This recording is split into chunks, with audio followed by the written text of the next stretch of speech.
Les has lived here all his life. Just everybody knows Les. We've been friends a long time. He's always a character.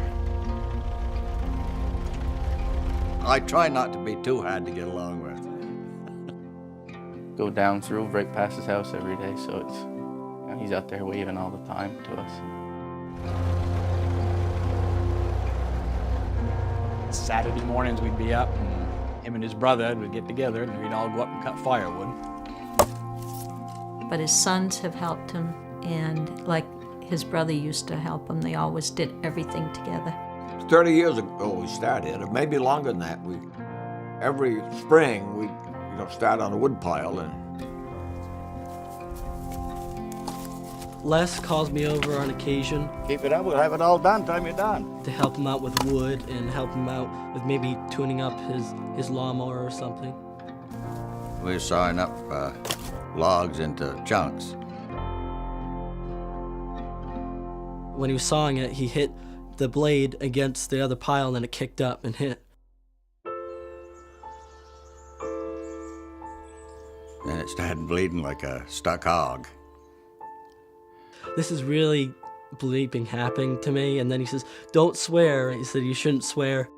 Then he brought me down out of the woods, helped me down the trail. And then Bonnie was over there in the garden. He hollered at her and she come running over. The more I pressed on it, that it didn't do any good. It just spurted right out. I just knew I had to get him help, and I stayed on the phone with the 911 like she told me to. And I saw the ambulance go by. I had no idea it was him. The boys in the back were starting IV lines. They got 2 IV lines going. At the same time, Steve's trying to stabilize this, so he basically had his hand in his chest. When we arrived, they had surgeons, ED docs, nurses. His blood pressure was 0. We'd already started resuscitation. We redoubled our efforts, and his blood pressure returned with blood products and more fluid. Time is of the essence. If he'd been transported on the helicopter, he would not have made it that day.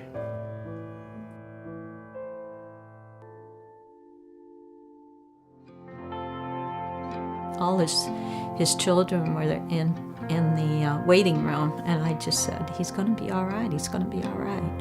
He was in great hands with Cottage Hospital.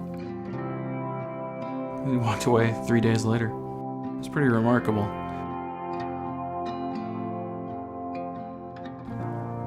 Well, that's a good story anyway. Every time I see him, I'm thankful that he's here. I actually consider Les to be a grandfather. Hard to imagine life without him, I would recommend Cottage Hospital to anyone. It's just something wonderful that we have. They said, you'll probably never use a chainsaw again. I said, why not? I said, people have car accidents every day and they still get in and drive. I'm not ready to stop cutting wood, but I probably won't cut as much as I used to.